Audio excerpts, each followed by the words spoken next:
Guys, please make sure to stay until the end. We're going to talk about common mistake people make that can actually cost you thousands of dollars for parts, tools, diagnostics that you may not actually need. Stay with us, we'll explain what it is.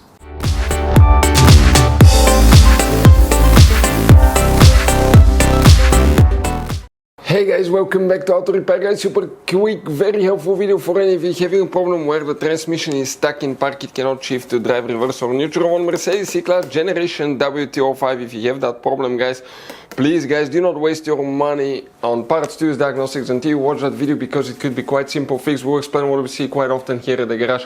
After that, of course guys, if you need to buy replacement parts and tools, we'll share the information in the description of the video below. You can check it out and you can see where we get most of our tools and supplies from as well. Let's start on it now. Before we start, guys, let us tell you a little bit about us. Every single car we get here at the garage, we try to make at least 200 to 300 free repair videos. We take them completely apart. We show you how to fix pretty much anything. Electronics, engines, computers, transmissions. Why we do all that? Because our mission at the garage here is to save you as much money as we can, guys. All we need in return, please guys, subscribe to the channel, like the video, that way we can keep making these free videos. Check out our YouTube channels. We have more than 17,000 free repair videos that can save you thousands of dollars in future repairs. So let's go ahead and start on it now. If you have problems where the transmission is stuck in park, multiple things can cause that, and we'll explain what you need to check first. But first you want to check some fuses, guys.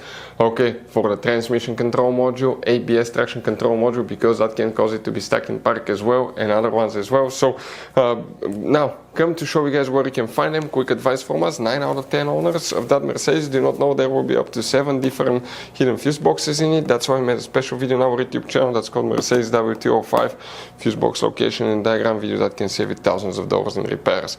Today we're working 4 different fuse boxes. The first one is on the passenger side. Open the passenger door. In the footwell compartment on the passenger side, on the A pillar, you have a cover. That's a better angle right here. Okay, remove it, and behind it you have a fuse box with a layout like this one here. Before we guys continue, let's explain quickly why it's always a good idea to test fuses and relays. So guys, let us tell you something really quick, guys.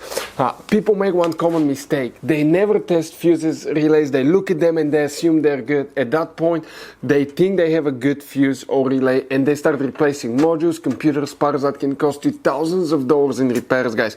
Always test your fuses. You have no idea how many cars we fixed for customers that said, oh, I checked the fuse, everything's fine, but I still have a problem.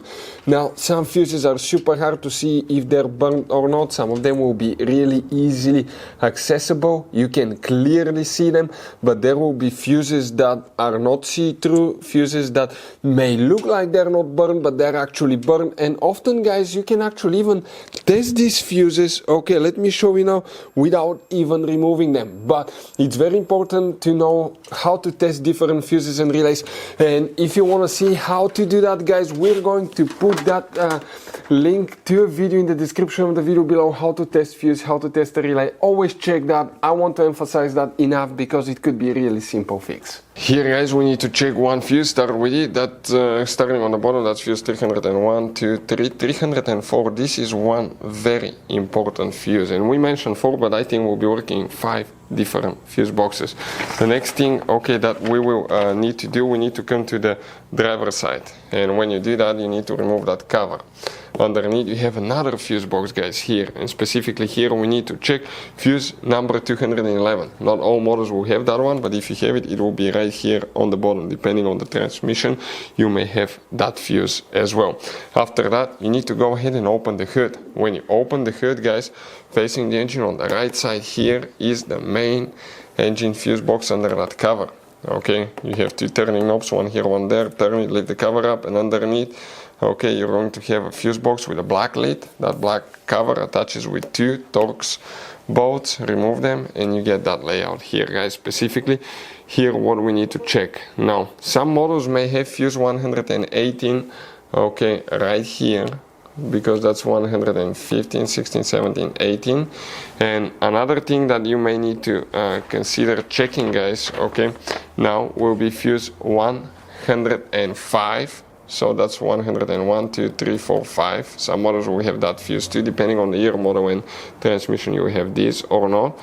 Then you need to check relay K. Right here you have 2 relays, that K and M. it will be under that cover. A little bit integrated relay. That's a very important relay right there. And also we will, guys, need to go now to a different fuse box that's actually under the hood.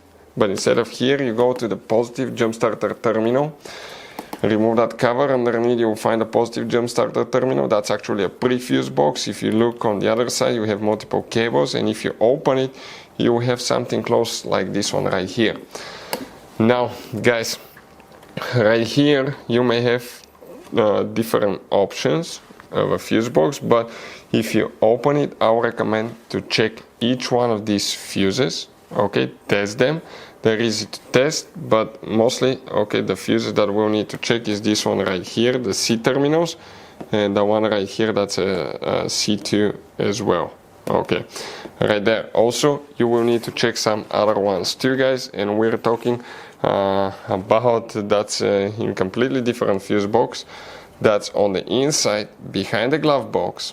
Remove the glove box. On the very back side in the dash you have the Prefuse box, kind of like the engine Prefuse box, but that's for the body.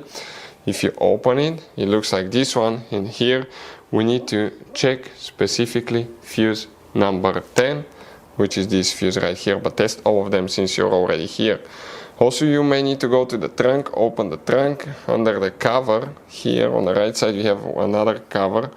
Remove it and you'll find the trunk fuse box. Here you need to check fuse number 448, which is right here. Very important fuse. And 454, that's 50, 1, 2, 3, 4 right here. Okay, those are some of the most important fuses, relays that you will need to check. Now, many things can cause problems with the transmission. One that we see quite often, you see the battery here, guys, that's original Mercedes battery. It was starting the vehicle, no problem, but it was unstable battery. What caused that? It caused many electrical problems. One of them was transmission not shifting, being stuck in park, not being able to shift out of park. We got warnings and all that kind of stuff because of bad battery. Don't test the battery voltage, test the battery amperage. Okay, we'll have a video how to test Mercedes battery step by step. Check it out, it'll teach you how to do that, because we've seen people spend thousands of dollars in repairs when all they need to do is test and replace their battery. Another thing, okay, on modern vehicles, guys, on the brake paddle, I want to show you here on the brake paddle. You see, this is the brake paddle here. If we remove the covers, that's a brake light switch installed on the brake paddle. If I press that brake paddle, watch what happens. The brake light switch moves, right? It tells the transmission, engine, computer, ABS, traction control modules, okay, all those systems that the brake has been activated. And if that brake light switch does not work, you will have problems with the transmission too. Another thing, okay, could be problems with the transmission shifter as well. Okay, transmission shifter malfunctioning. Okay, we've seen that happen, not very often, but it's possible. And something that we see here at the garage, guys, that's ABS and traction control module. Okay, that's a computer for the ABS brake traction control system. It works together with the transmission. This is the whole assembly right here with the valve, with the ABS pump and the valve body. But if you notice that in high humidity after driving in rain, malfunctioning, could be one that's leaking. But also, guys, okay, it could be a problem with it that will cause it not to work as well, and that will affect the transmission because it works together with the transmission. So, guys, if you have problems with it, what we recommend, the best thing, get a scanner that can access every computer system in your Mercedes, because we have up to 40 different modules, some of them 40, 50 modules. We will share the link in the description of the video below which scanner we use. MK808 is an amazing scanner.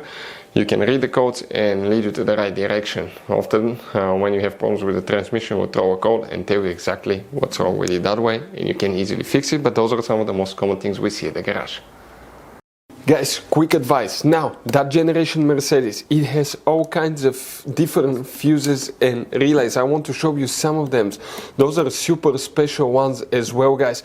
And those Prefuse boxes as well. Check it out. You will have a great variety of fuses, relays. So, by the way, if you guys want to buy any replacement parts, tools, fuses, we'll recommend to keep some spare ones in the glove box for a peace of mind. We're going to share the information in the description of the video below, so you can see where you can get them from, and you can see where we get most of our tools and supplies from as well. Thank you guys for watching, and see you next time.